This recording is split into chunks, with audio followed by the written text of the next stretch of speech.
Hello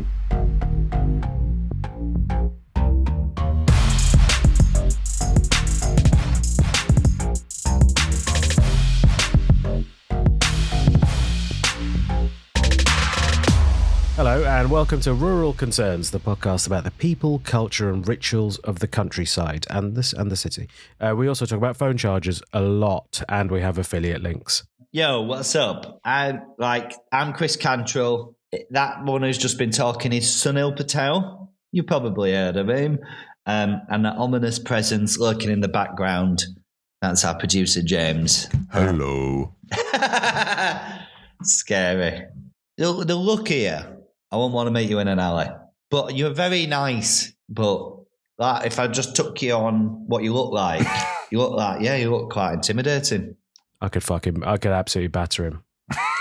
Who do you think would win in a fight between us three? Me. I think Chris has probably got a knife. None of you are prepared to go for the eyes. Do I sound a bit better today than our last recording? Yeah, you're not eating raisins on mic. I'm not eating raisins on mic, but they were medicinal. Guess what? I think I'm pretty confident I come back from Edinburgh with COVID-19.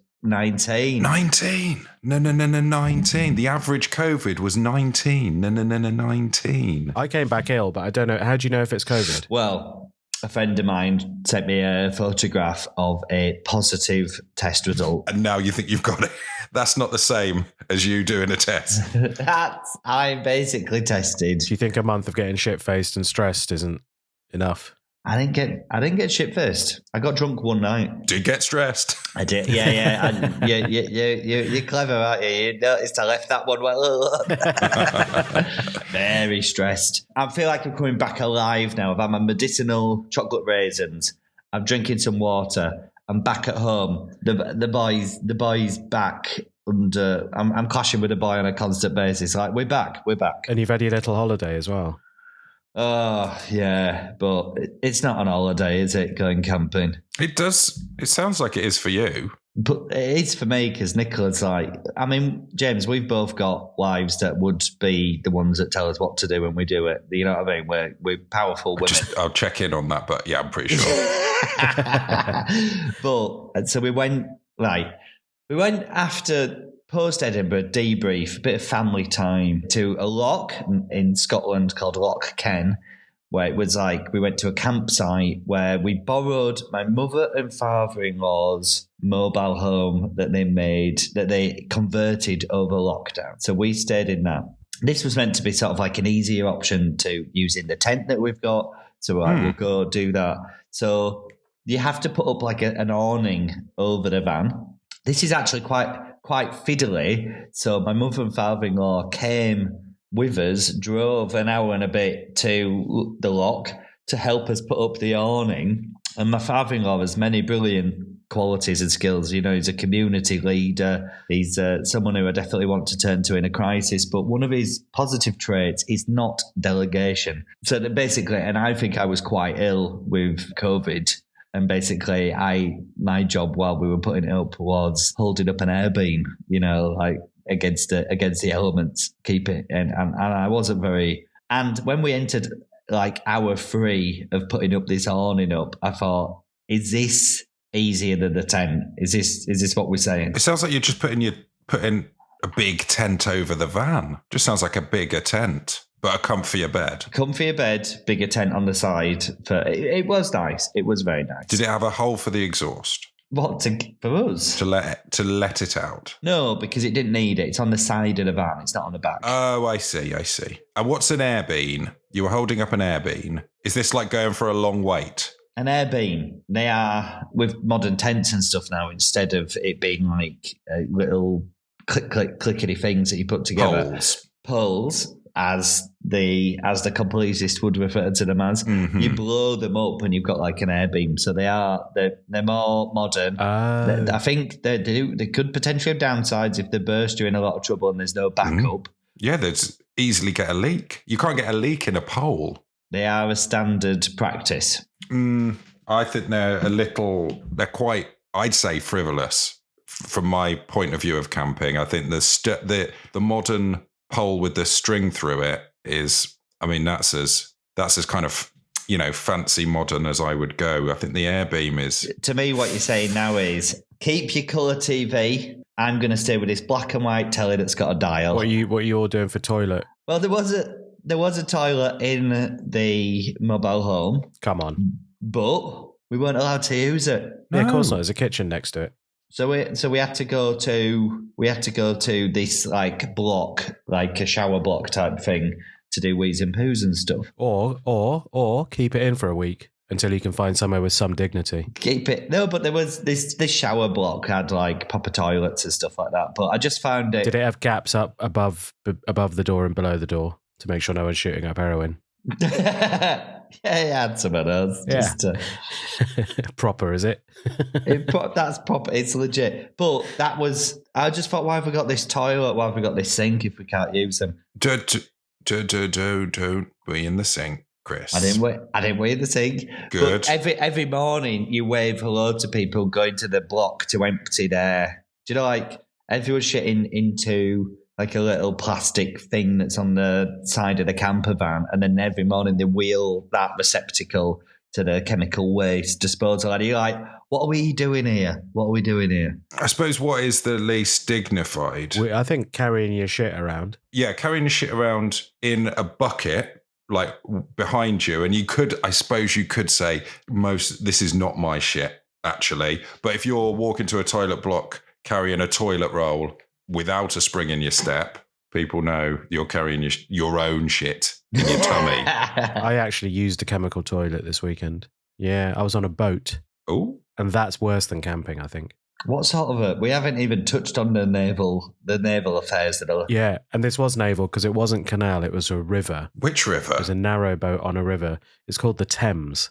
Oh, I've heard of that. Why were you on a narrow boat on a river? We're going on the Thames Clipper. No, I wasn't shitting on the Thames Clipper. Were you on a duck tour? No, I was on a canal boat on the Thames in Henley, of all places. Ooh. Very much my sort of vibe, except for the fact I was pissing into a chemical toilet. Were you there for the regatta? No, the regatta was a couple of months ago. I wasn't invited to that. Oh, I'm sorry. I think you have to be invited, don't you, to get into the royal enclosure bit? I think it's like a very locals focused thing, isn't it? Well, I mean, yeah, I can see why they'd want to keep outsiders out. It's a lovely place. I can't remember where. I think me and Nicola went to Henley Regatta, and I can't remember why. I can't remember why we were there or what was going on, but we saw Sting sound checking, and that was really cool. That does sound cool. You're not allowed to watch him actually play his hits. No, I think maybe we had to. Maybe I was working it. That's the only reason I can logically think I was there. I was doing silver service table waiting. I can't imagine. I don't know what you were doing there then if you were working. I don't know. It feels like maybe I got some like a ticket from somewhere complimentary, like a work thing or something like that. Yeah, I'm sure anyone can go and watch. I think it was part of mine and Nicola's courtship where I would shower her in free complimentary gifts from my company. All of our dates were free restaurant vouchers or free cinema or free theatre tickets from the most romantic tickets, the free ones. Yeah, the Thursday matinee. A fiscally responsible ticket, that. What's that, Sunil? Bit of lime scale in my coffee. Oh. You need to clean your kettle. That's London water. Can I ask a question as well? You put on a light.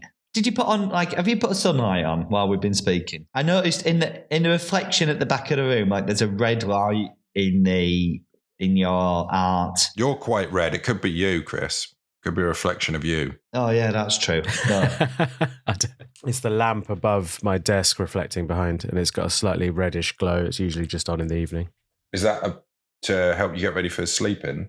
Yeah, it's like a sunset thing, isn't it? Oh. It's got a smart bulb in it, and you can change the colour. Where's Chris gone? I'm here. You can't reference me just disappearing a bit. That's how when we set up this podcast, basically one of the little sub clauses was two things. One, I want to be able to spend 50 quid and no one's allowed to say anything. That wasn't a sub clause. Two, I'm just going to be disappearing a bit every now and again, and that needs to happen without comment.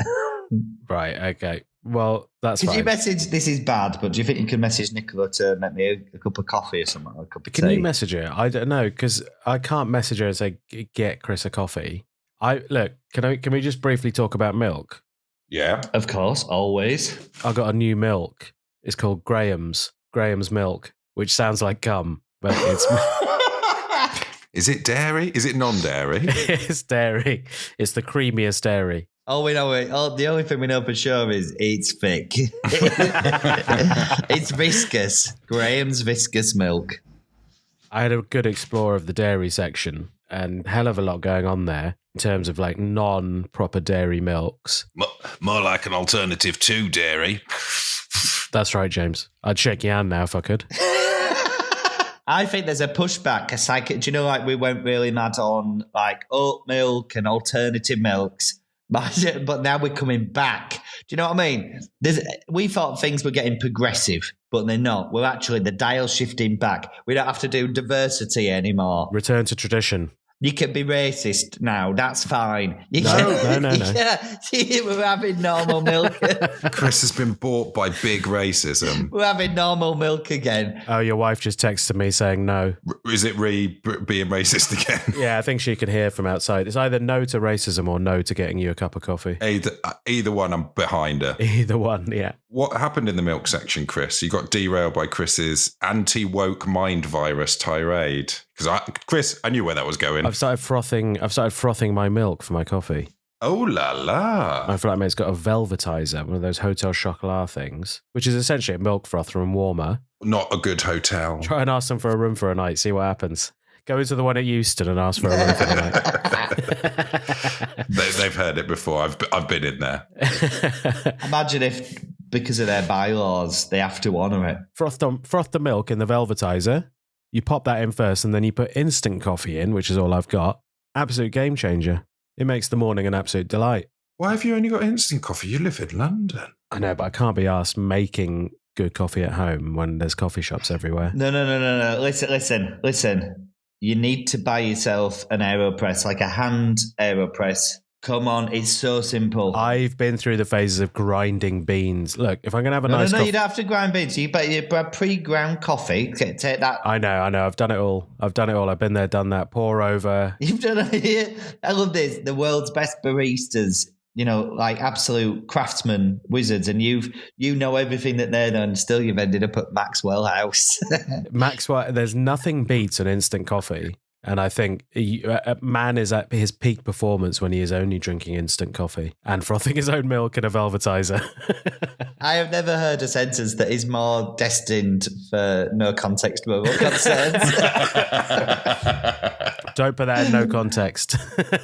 I've been through the whole, I think making good coffee at home, fair enough if you want to do it, but you shouldn't feel like you have to. Especially when there's so many good coffee places around you where a professional can make it for you.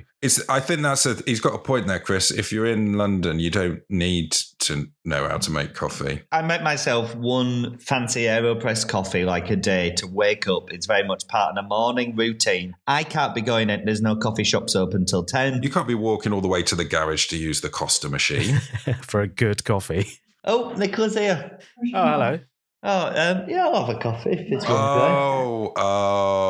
I noticed now, this is the second time in as many records that she suddenly appeared. Well, although to be fair, I did ask her to come in to make me a coffee, but she's trying to get in on the podcast and I don't care for it. James does have a top on. Sorry. She's like a gannet. So this is where Chris gets his good coffee from. What kind of coffee did she just make you, or is she going to make you? I think she's going to make me an instant one now. And what instant do you have at home? Somewhat cheap, like some sort of like Tesco, because the cost of it's gone so bonkers. This is why I'm trying to just. I've got an old one that I'm just sort of working through, but after that. You always need instant in the house, I think, because... Oh, James, don't look like that. What's wrong?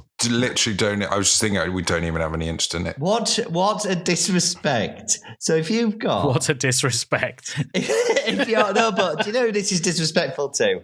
The tradesman community. What are you doing? You would insult a tiler or a joiner if they're coming into your house and serving them. They wouldn't know what to do with a proper AeroPress coffee. I haven't got an AeroPress, to be fair. It's just standard French press / cafetiere. You've got, I can see it now. A giant thank you very much, love. Tea. I would say no, James is pathetic because he's got this like Italian machine. Do you know what I mean? I haven't, but I would love. The household are keeping an eye on the money that they're spending, but James is like, I need this to live. And it's some £1,000 ex-retail coffee, like steaming up. You absolutely don't need that. Rattling. According to Which magazine, to which I have a subscription, if you ever need anything looking up, ask. You can get a bean to cup machine for less than a couple £100. That's a message for the Patreons. If you want Sunil to do some... Look anything up. Look anything Right, take up it easy. I can't screenshot every page on it and send it through the Patreon. No, but you do the research and you send them to, you look through the Which and then you give them 1 or 2 links. Right, that's £8 a month I'm paying for that, and I don't know how to cancel. You give them 1 or 2 affiliate links. French press. I've got one of them fancy stovetop kettles with the weird neck. Mocha pot. I've got a mocha pot as well, but it's broken at the minute. The gooseneck kettle, yeah. Yes, with the thermometer in the top. I got that, and I do the old V, pour over V. But no, I've never done AeroPress. All I want is hot sugar and milk. Hot milk and sugar. And the coffee is merely a vehicle for that. I tell you, over the years, I used to be like your Costa coffee. Do you know, I used to be like a very milky-based coffee drinker, like a latte stuff. But over the years, I went latte, then I went cappuccino, and now I'm like filter coffee. Like, I don't want the faff of milk, barely. I'm not going like black. Well, is it white Americano? White Americano. That's where I've got to. It feels like honest and pure. Like, basically, I'd get to a point where I was drinking. I had so much hot milk in me. So much of Graham's hot milk. Graham's curdled hot milk sloshing around as I'm trying to get, like rushing for trains in city centres. But I don't want it. I want to stay light on my feet. I want to have a white Americano. So, what I'm going back to the start of this. I've got 2 questions. One, yes. If you're velvetizing or frothing a milk, do you want a higher fat content? I would only really go for high fat content milk. Right. And 2, was Graham there when you bought this milk? You have to milk Graham to get it out of him.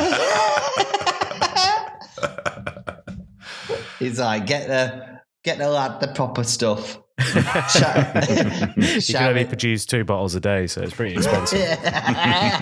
Shouting at his wife. I'm sort of seeing him. Do you know those little French coffee, like citron type tiny? You know, there's like they almost look like tiny rickshaws, but they're like fruit.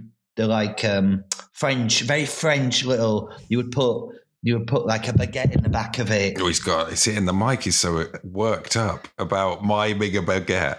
I mean about a little French market stall thing, like some rickety old citron thing from the 80s. Oh, and it's like really, it looks like Darth Vader's face. Yes, it does. It's like a little trike, isn't it, really? I can imagine Graham's got one of those that he takes around the market towns of his area. He can't travel too far because otherwise he'll get tired because of he's fully spent, Parks up, gets in the back. Attaches a rubber seal, not a millimeter is lost.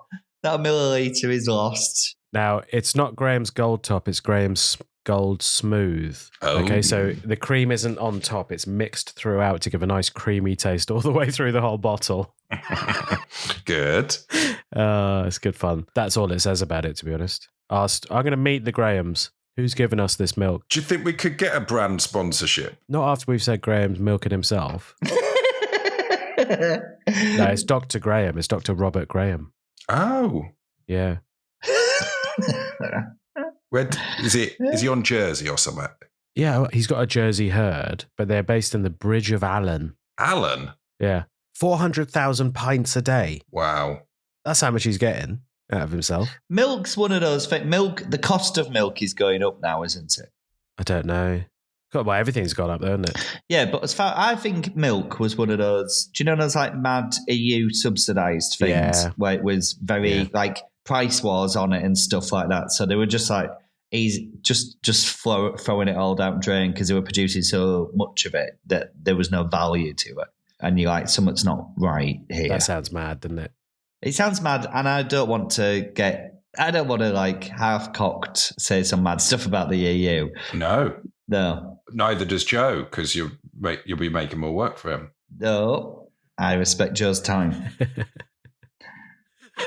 And I respect the farm. I have to say this, but I have to have this said. I respect the farmer's right to produce milk too. All right, let's leave that. Let's leave the milk topic alone. I'm finished with milk. Let me cross that off my list. Thorny, I didn't expect it to be as thorny as it is, but it's quite a passionate subject, isn't it?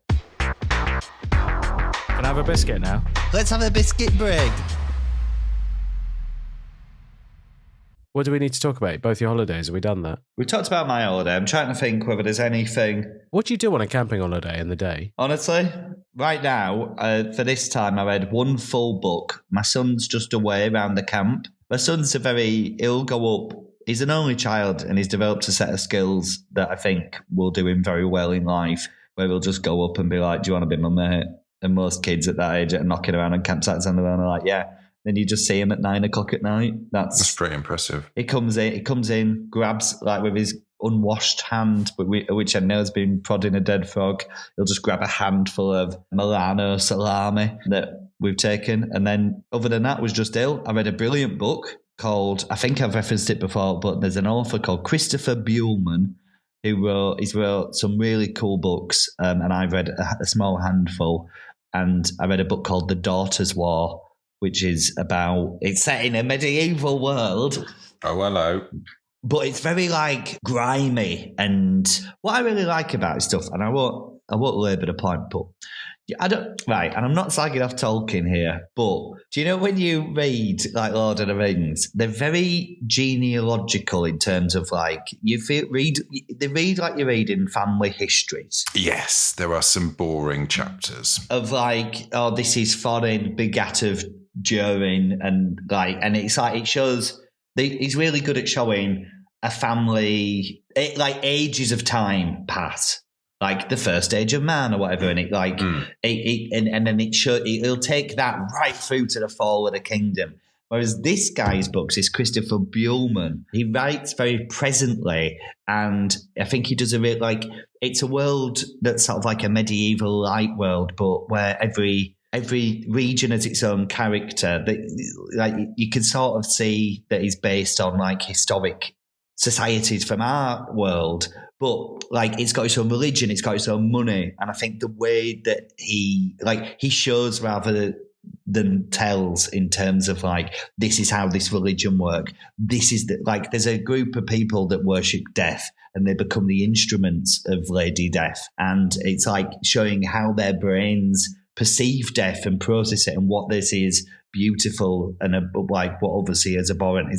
It's very practical, and I think it's great. So I read a full book about a goblin war and had COVID-19. I've just gone on the page for the book, and it sounds interesting, but then it lost me on the second word of the synopsis.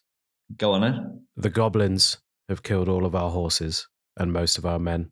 They have enslaved our cities, burned our fields, and still they wage war. Now our daughters take up arms. Yeah. I'm not having goblins. No, but this is the second book. So the first one, it very much builds you up to goblins. There are no goblins in the first one. This is set after the Goblin Wars, so you don't really see a goblin. There's a treaty in place. We don't really. But they mention goblins. Yeah. We don't really see a goblin until like the final bit of the book. Whereas this book, The Daughter's War, is set in the middle of the Goblin Wars, so there are lots of goblins. But the way... What's a goblin a metaphor for? Like big tech, I think, or AI. But they have, like, in this book, they have a legion, because the mystery of the goblins and their world, I think they communicate through underground network and mushrooms. Say that again, Chris? And I think they communicate through an underground network of mushrooms. Right. But there's a legion of warriors, of goblin warriors called the Moth Knights, and they... Because to the goblins, they said, because to the goblins, moths are like a holy creature, and these knights wear human dried out faces as masks, and like a sort of facial decorations of human bones, and they carry these big axes that are in the shape of moth wings. And these goblins are like 5 foot tall, so they're pretty much giants of the goblin world. What do you think you're going to read it? Yes or no? I need a binary answer. Yes. I think the communicating through mushrooms is actually based on some science, though, isn't it? Is it like, do they sort of do it old school, like they hold one mushroom up to their mouth and another one up to their ear and go like, operator? We can't, like, analysing fantasy and taking the mick out of it, to me, is just one rung above. You know, like comedy that analyses song lyrics, the lowest form of comedy. You know? You've absolutely got us there. How dare you? He's nailed me. Why can't we, Mike? Why can't me and James have fun at your expense? That's all I'm saying. All I'm saying is I read a book. I read one book in a week and I couldn't put it down. I was having that much fun. Mushrooms do talk to each other. Yeah, and they basically one big super mushroom. Don't put that in no context, Rural Concerns. Yeah, I'm building that from The Last of Us and Star Trek Discovery, the Mycelium Network. So I think there's something, I really want to understand more about mushrooms. I want to study mushrooms, because I remember going to a fair, not a fair, there was a nature day at a local park near us, like a little lake where you can walk around it. And on a field, they had a nature day. And it wasn't the most exciting thing that we've been to as a family, but there was a lady who was like a mushroom lady, and she had like loads of information about mushrooms, and she had little packs of this mushroom that when dried out, you use it as kindling and stuff like this. Right. Yeah. Don't worry, James. It becomes illegal when you dry it out. That's the point when it becomes illegal, when it gets dried. No, becomes but Class A at that point. No, but these are yeah. Would you go mushroom foraging like that? Me? Yeah. Yeah, all right. Seems like something to do, doesn't it? It seems like something to do. I think what's so fascinating about mushrooms to me is just how long they've been around, isn't it? Survived all this time. And who knows? Someone was saying, I was reading somewhere that they don't actually know if it's native to this world. Hmm? Mushroom. I think people say that with octopuses too. Yeah. People say that octopuses are such an alien form of life that don't have, you know, like with a lot of life on Earth, you can see it's progression through evolution and stuff.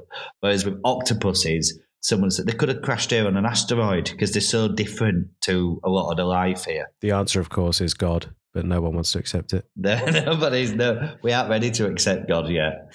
This heathen world. Is God an octopus? God. Who knows? She is a brilliant octopus. Is that Nicola shouting at you? No, I don't know what she's doing. Right. She's just just wait for her text. We're both at this point now it's the summer holidays. The boy goes back tomorrow. We're ready to get working again now.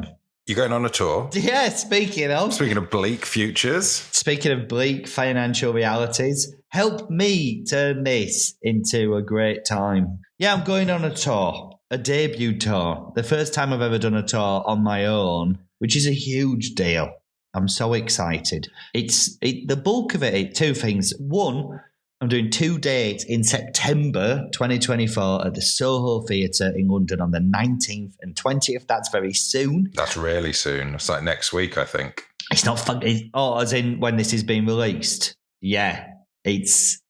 So I'm very keen to shift some tickets for that. So people would like to come to that. And then the bulk of the tour is happening around February. I've booked it almost exclusively over a half term. So I could not be in any more trouble in that sense. But I think we got me and John, who's producing it for us, we just got carried away at how easily it all lined. You know, like we really got it to line up. So it's like, it's Manchester, it's Leeds. It's like we've got it geographically going down the country day after day and stuff like this. And you're like, that's unheard of. So, but I really, really should have checked the family calendar before I agreed. So I won't be doing it again. So please come. And they can buy internets for that off the internet if they search Chris Cantrell Easily Swayed. Yeah, I think if they go to alovelytime.co.uk, all the ticket links will be up there. We're going to add a few more. I'm going off Broadway with this one. Oh yeah. Yeah, Bristol. So I'm going to like Manchester, Leeds, Bristol, Leicester. Is that part of the festival? Edinburgh. That is part of the festival. Edinburgh. And I'm gonna add. Yeah, you've got to go back. You've got to go back outside of the festival. So I'm going to do that, and I'm going to add another couple more because it'd be nice to do a northeast one. And getting there quick because of surge pricing. We've all heard a lot about that recently. You don't want to get those in-demand tickets. It'll go up from £13 to £360 to stand. Have either you two got the tickets for Oasis? No, we got through after 7 hours, and it was £400. And I got very worried because my wife you could see the red mist had rose in her eyes. She was on the thrill of the hunt. But fortunately, when she put them in the basket, they disappeared. So she'd have just done it because it had been like 7 hours or whatever, yeah. I'm going to go out. I don't want to make an enemy of the Gallagher brothers. £400 is an awful lot of money. It's not the working man's festival, is it? Yeah, swizz that. I mean, it is a sort of once in a lifetime event for a lot of people, isn't it? So they're prepared to pay it. It's like a holiday. They'll do it again. Yeah, and they'll do it again. But there's going to be so much cocaine at that gig. It's going to be. My goodness, yeah. Yeah, it's going to be. It's going to be a bad time, I think. It's going to smell bad. It's going to smell of chemical farts. I mean, how much do you reckon a pint will be there as well? About 12 quid. Yeah, I went that. I lived in Manchester for a few years, and it's like there's a caliber of man in Manchester that I've not really spent too much time with before, and it's the sort of man that are going to be out in full force for this. And there's basically a haircut for the man in Manchester that you probably would have seen around, but it's lads that are like now pushing 50, not knocking on their early 50s. They've got this like little Ian Brown type haircut or Liam Gallagher haircut. Their heyday was early 90s, mid 90s, and now they're totally off on one. They do look like that Lowry painting, though. Little Matchstick Men. Not the Matchstick Men. There's a Lowry painting of a man's face, and he does just look like an absolute mank. Head of a man with red eyes. Should we see where we could get complimentary tickets via this podcast? I mean, I think we've burnt them bridges now. I actually don't really want to go. I don't really like live events. I don't really like Oasis. I mean, they're fine. I don't think they're good. But, I don't. liked definitely maybe a lot. I like them a lot. I like them an awful lot. And at the time, I liked What's the Story, Morning Glory. I've gone off it. But it'd be odd to be around people that fucking love it like it's their life. Yeah, it'd be like going to that with Neil and I screening where they do it at the house. It'd be like, you'd be like, I like it, but this is a bit intense, isn't it? Do you think it has the potential to turn into quite a unpleasant time? No, everyone's too old. Do you think it might go like the Battle of Wembley? Someone's going to shove a flare up their ass. I think it's like in many ways, psychologically, it'll be a last hurrah for basically an era of man that is soon to become a granddad. Do you know, like when they did those English race riots over August, there was like a 70-year-old man was arrested, and he was like, I remember reading it. He was like, when they arrested him, he was like, I'm 70, and the copper was like, well, why the fuck are you in a riot then? Do you know what I mean? So I think the centre of Manchester has potential to get very messy, and I would like lock up your shops. Can I imagine the state of that McDonald's on Oxford? Is it Oxford Street? I've never seen that kind of business in a McDonald's. Like there's a cattle cage around the area where they hand out the food. And the Burger King in Victoria, is it Victoria Square? Yeah. No. There's a McDonald's in. Is there a McDonald's up there now? Oh. I always used to know the Burger King in there was a right old mess. I wouldn't order a Burger King if I was hammered. They take ages. So you're still optimising, even if you're hammered? I'm still up to micromanaging my time when I'm hammered. Efficiency is all. Yeah, what else could you do? This is going to take ages. I could be pissing on that war memorial with this time. No, I think the more that I drink alcohol, the more, or the more that I continue to drink less alcohol, the more I'm like, I believe at some point there will be a point in my life where I'd turn it off fully, but I'm not quite there yet, you know? Do you want to get battered when you come to London for the Soho Theatre? Yeah, let's do it one night. 10% off in the bar. No, but it's always one of those things where I didn't do it in Edinburgh like a lot of people. I don't know how you can No, you can't really. You do it when it's your first couple of years there, but after that, yeah. After that, it's like, basically, there'd be a lot of people that you'd bump into, you know, that are like blurry-eyed and passed out, and you're just like, I don't want to be Well, you have the a luxury. bore, but Yeah. you were doing it wrong. You also have, and the good thing is you have an early show, which is, it really keeps you honest. Because there was a couple of nights where it'd get to midnight, 1 o'clock, and then really at like 1 o'clock, I'm like, I got to knock this on the head. Yeah. Because I've got to, and I don't sleep in, even if I'm really tired and stuff. I will be up at 7 o'clock with a slightly better head or not. But what I did a few times was, so I didn't want to like go away from the party. I would just not drink, and I can be tired. But if I've got a hangover, it's a real bad time, do you know? But if I'm just a bit tired, I can go to bed a bit later and be up at 8 o'clock, at 7 or 8 o'clock. That's fine. That's one for the no context rural concerns.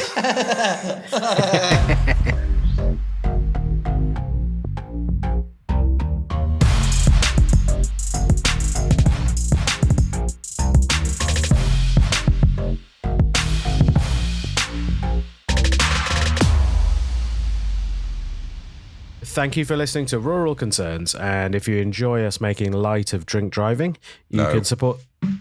No? Okay. If you enjoy us making light of different types of ways you can milk a man, you can support this podcast via Patreon. Head to www.patreon.com/rural concerns. And for the price of a pint, we'll shower you in bonus content and invite you into the Creamery, our full-fat Discord chill-out room. Alternatively, you can drop us a 5-star review on Spotify or Apple Podcasts. Please note that it must be 5 stars, 4 stars or less, and it'll cause a computer glitch that will fire all the nuclear missiles in the world directly at your mum's static caravan. She won't know anything about it. She'll be instantly out like a light. But you won't be able to visit that place because it'll be too irradiated. Even after the fallout's dropped off, it'll be 250 years where that's all still nuclear. And here's a review. Here's a 5-star review from Apple. Excellent work, heartwarming and disturbing. Rural Concerns was edited by Joseph the Hitman Burrows. Do you think you like that? And it's produced by Egg Mountain for A Lovely Time Productions. Our artwork is by Poppy Hillstead. Our music is by Sam O'Leary. And here's an inspirational quote from 50 Cent. Death gotta be easy because life is hard. Oh, that's a good one. That hits, doesn't it? Is that the good way? Is that like a good way to end the podcast? It's quite bleak, isn't it? Love you like a fat kid love cake. All right. G-Unit. G-Unit. Do you remember G-Unit? I remember them. G-Unit. D12. Purple pills. Come on. This is when rap peaked. This is when Chris comes alive. Keep shouting G-Unit and then it just fade you out.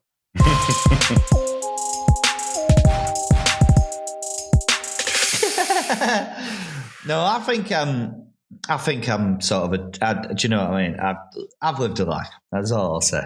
You've never been in a fight. You've been fought. I've been hit in the head, and I think that's the same thing.